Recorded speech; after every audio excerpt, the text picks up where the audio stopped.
Good morning, class. Today's Wednesday, April 29, 2020.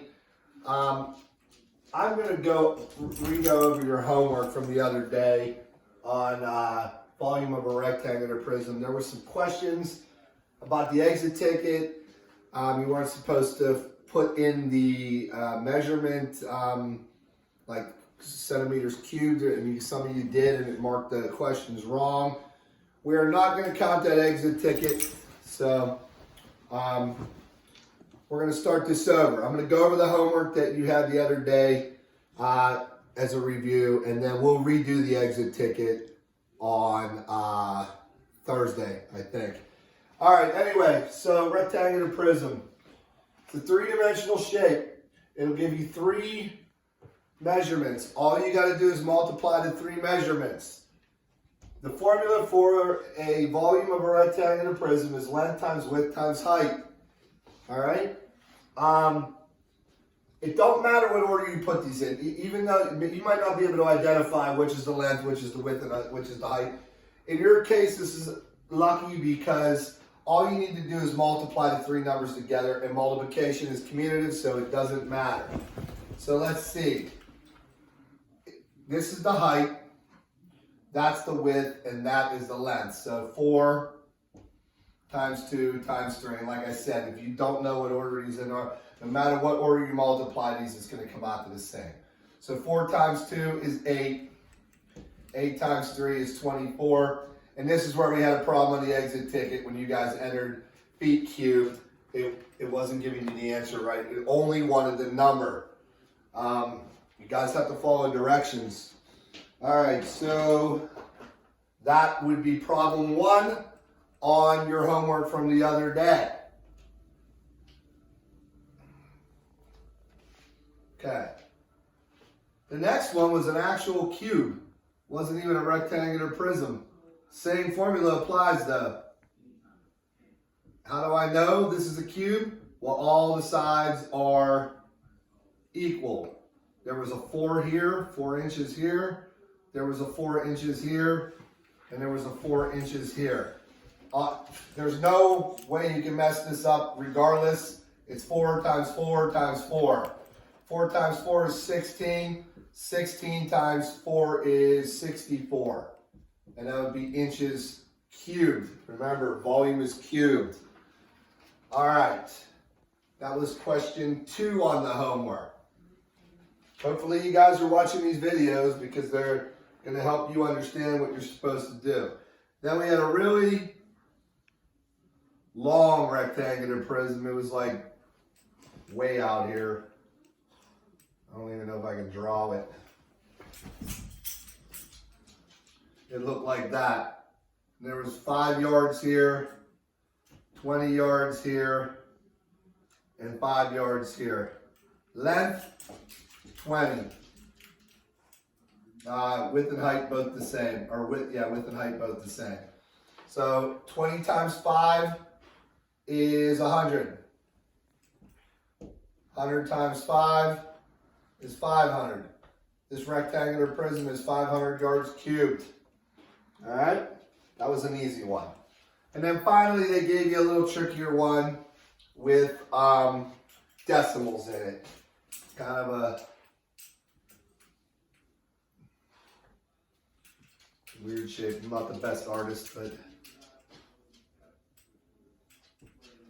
looks like that. You had 5.4 centimeters, you had 3.2 centimeters, and you had 1.9 centimeters. So length times width times height. That's the length, 5.4. I'm going to switch over to the multiplication sign since we're using decimals. 3 times 2, and then the height is 1.9. So you probably have to use a calculator on this one. I'm going to grab the calculator and go 5.4 times 3.2.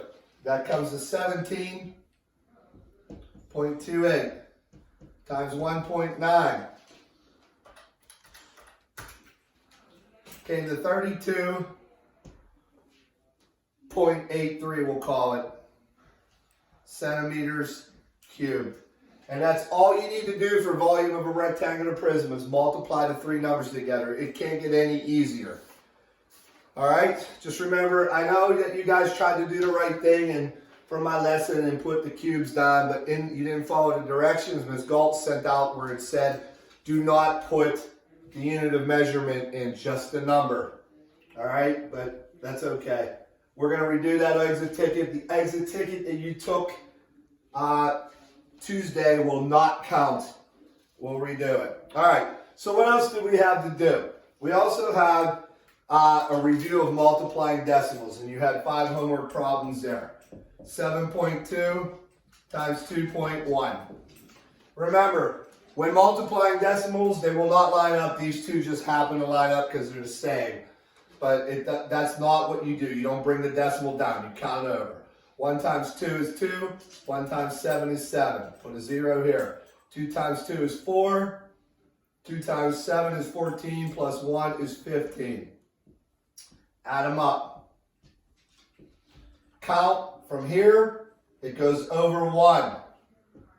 Count from here. It goes over 1. This equals 2. So when we go down here, 1, 2. And you put the decimal. And that's how you do that. You guys should know how to do this already. This was done back in September probably. I like to put the bigger number on top all the time. This next one says 4.3 times 8.5. I'm just going to put the 8.5 on top. Remember, multiplication is commutative, and that's why I like it. You can flip them. It doesn't matter. All right, 3 times 5, 15. 3 times 8, 24 plus 1, 25. And x is 0 since we're moving over. 4 times 5, 20. Bring the 2 up. 4 times 8, 32. Plus 2, 34. Add it up. Count your spaces. 1. 1. Again, we got to go down here and go over 2 spaces. 1, 2. And that's how you do that one. Not too hard. Okay. 3 more to go. 2.64 times 1.4. Now look, the decimals aren't lining up now. And that's okay. 4 times 4 is 16. 4 times 6 is 24 plus 1 is 25. 4 times 2 is 8 plus 2 is 10. Carry the 0 down here. Or annex it, I mean, sorry. 1 times 4 is 4. 1 times 6 is 6. 1 times 2 is 2.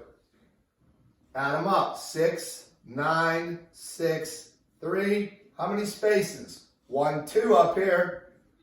And then 1 here. So altogether, 3. 1, 2, 3. And there's your answer. All right? All right, 2 more to go, and we'll be done.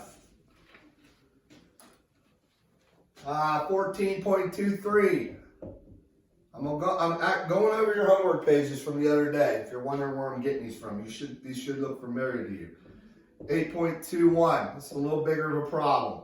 1 times 3 is 3. 1 times 2 is 2. 1 times 4 is 4. 1 times 1 is 1. And x is 0. 2 times 3 is 6. 2 times 2 is 4. 2 times 4 is 8. 2 times 1 is 2. And x 2 zeros. I know you guys drag arrows down, and if you do it that way, that's fine. This is the way I was taught in 6th grade. 8 times 3, 24. 8 times 2 is 16, plus 2, 18. 8 times 4 is 32, plus 1 is 33. 8 times 1 is 8, plus 3 is 11. Add them up.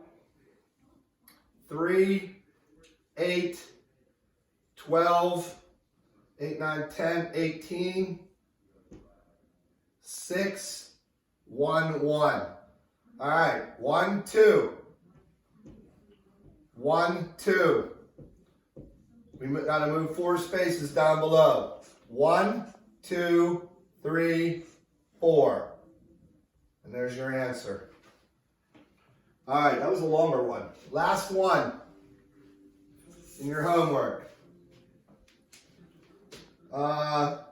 I know I said I like to put the bigger number on top, but this one's got more digits. I'm going to put the one with more digits on top.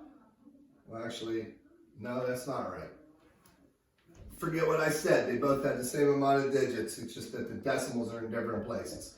11.6, 5.01.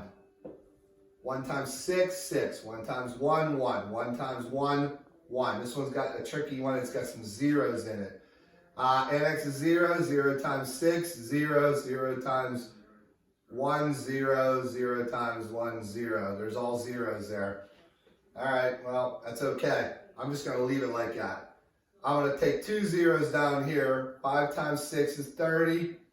5 times 1 is 5 plus 3 is 8. 5 times 1 is 5. And then that looks a little weird, but it does keep everything nice and orderly. 6, 1, 1, 3, 5. 1 space here. 1, 2 spaces here for a total of 3. 1, 2, 3. And then it's smashed on there. But the answer is 53.116. Well, that's the homework. So we're going to take it slow on this. The exit ticket got totally botched. So I told Ms. Galt, forget about it. I'm not putting it in the grade book. We're going to retry it on Thursday, I believe. I don't know what she's going to post for homework for you, but we'll see. I will post this video out there, and I will let her know that I posted it, and we will see what kind of homework she wants to do for this. This should be simple. Remember, volume of a rectangular prism, 3-dimensional shape, multiply the 3 numbers together, any order, it won't matter. And then obviously multiplying decimals. You count decimal spaces, you don't bring the decimal down like you do in addition and subtraction.